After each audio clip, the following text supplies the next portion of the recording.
Belum.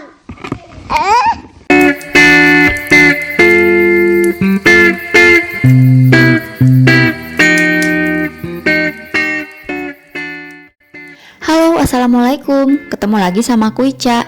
Dalam videoku kali ini, aku mau membahas sunscreen dari Skin Aqua UV Whitening Milk SPF 50 PA++++. Kita mulai dari kemasan dus luarnya. Di sini ada tulisan New SPF 50 karena sebelumnya itu dia SPF-nya cuma 20 aja untuk seri yang Whitening Milk ini. Di bagian pinggirnya itu ada tulisan komposisinya, kalian bisa lihat, mudah-mudahan jelas. Di sini ada tranexamic acidnya sebagai whitening agent. Diproduksi oleh PT Rohto Indonesia atas lisensi dari Rohto, Jepang. Di belakangnya ada keterangan produknya, terus dia juga water based formula sehingga tidak lengket dan cepat meresap, terasa ringan di kulit. Berdasarkan keterangannya, dia bisa dipakai sebagai dasar make up dan dapat digunakan setiap hari. Terus ada barcode nomor BPOM-nya juga, ada expired date, nomor batch, dan halal. Kita masuk ke kemasan dalamnya. Ini warnanya tuh putih susu, baik tutup botol maupun botolnya. Terus di belakangnya juga ada keterangan produknya sama kayak di kemasan dus tadi. Di bawahnya juga ada expired date-nya. Jadi kalau dusnya hilang, kita nggak usah khawatir, expired date-nya ada di botol. Nah, untuk dalamnya ini tuh mulut botolnya kayak gini. Ini sama banget sama kemasan sunscreen Skin Aqua lainnya. Untuk teksturnya sendiri dia cukup kental dibandingkan yang UV Moisture Milk. Dia juga mudah di blend dan cepat meresap. Nanti di akhir video aku akan bandingkan sama UV Moisture Milk. Pastikan kalian nonton sampai beres ya. Nah, sekarang aku akan mengaplikasikan ke wajah aku. Ini aku udah pakai skincare sampai pada tahap moisturizer. Jadi aku pakai moisturizer tersendiri baru pakai si Skin Aqua UV Whitening Milk ini. Jangan lupa sebelum diaplikasikan kalian harus shake well dulu ya. Aku mau pakai di satu sisi bagian wajah aku dulu.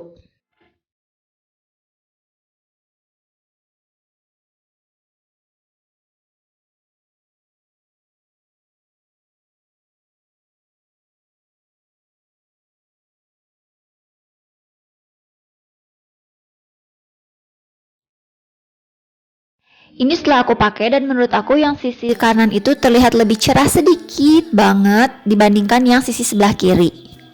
Tentunya nggak akan terlalu jauh perbedaannya karena ini kan bukan tone up cream. Oke, sekarang aku akan aplikasikan di sisi satunya lagi sebanyak 1 jari. Jadi sisi kanan 1 jari, sisi kiri 1 jari, total 2 jari untuk 1 kali pemakaian sunscreen. Kalau kalian buru-buru, kalian harus hati-hati saat ngeblendnya karena bisa aja ada sisi yang mungkin nggak rata putihnya itu. Makanya ini harus hati-hati banget. Ya, aku beli sunscreen ini tuh harganya 51.000 di Tokopedia.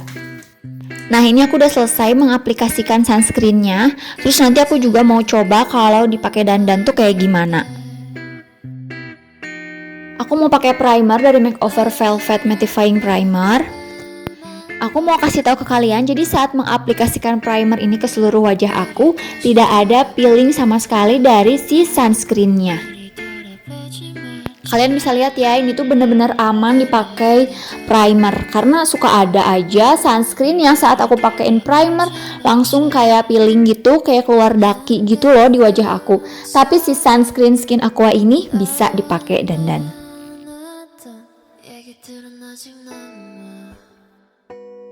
Nah, saat aku pakein cushion juga dia beneran aman, gak ada gumpalan sama sekali. So ya, kayaknya ini bakalan jadi sunscreen favorit aku karena dia bisa dibawa dandan. Dan yang tambah aku senang lagi tuh dia ada whitening agentnya, sehingga saat aku pakai sunscreen ini tuh gak bikin kusam wajah aku walaupun tanpa make up. Aku mau bandingin duluan di sini untuk hasilnya di wajah aku antara yang UV Whitening Milk sama UV Moisture Milk. Jadi kalau yang UV Moisture Milk itu saat aku pakai ada kesan kayak wajah aku tuh kusam. Emang dia lebih lembab dari segi tekstur, tapi bikin wajah aku kayak skin tone-nya tuh turun gitu. Sedangkan yang UV Whitening Milk ini tuh justru mencerahkan wajah aku saat aku pertama kali make. Tapi yang moisture milk tetap ada kelebihannya, jadi dia kan nggak ada white cast sama sekali, sehingga kita nggak perlu yang hati-hati banget saat membaurkan di wajah. Jadi kalaupun kita buru-buru juga nggak usah khawatir, nggak akan ada kayak gumpalan putih gitu di wajah. Aku mau bandingkan dari segi kemasan, kalau yang moisture milk warna biru, yang UV whitening milk ini warna putih. Sebelum kita coba bandingkan dalamnya, kita kocok dulu. Mulut botolnya sama banget. Aku mau memperlihatkan yang whitening tuh teksturnya kayak gini. Dia warnanya putih susu, terus lebih kental, tidak mudah bergeser. Sedangkan yang moisture milk ini teksturnya lebih encer dan tidak seputih yang whitening. Untuk wanginya sendiri dua-duanya sama, mild banget, hampir tidak tercium wangi apa-apa. Nah, aku mau lihat kalau misalkan diratain yang moisture milk ini tuh jadi kayak lebih transparan gitu dibanding yang whitening milk. Tapi dua-duanya mudah di blend, mudah dibaur, dan sama-sama cepat meresap. Kalau disuruh milih antara dua itu, jujur aku nggak bisa milih karena aku cinta sama dua-duanya. Jadi kalau misalnya aku membutuhkan kelembapan yang lebih, aku akan pilih yang UV moisture milk. Tapi kalau aku pengen yang fokus sama whitening, tentu aku akan pilih yang UV whitening milk. Jadi dua-duanya bagus dan kalian bisa pilih sesuai sama kebutuhan kalian. Oke teman-teman, itu tadi review singkat aku tentang Skin Aqua UV Whitening Milk SPF 50 PA++++, dan bagaimana perbandingannya dengan UV Moisture Milk ini. Semoga membantu kalian semua yang emang lagi kepoin produk terbaru dari Skin Aqua ini. Makasih buat yang udah nonton dari awal sampai akhir. Mohon maaf kalau misalnya masih banyak kekurangan. Sampai ketemu lagi di video aku selanjutnya. Dadah, wassalamualaikum warahmatullahi wabarakatuh.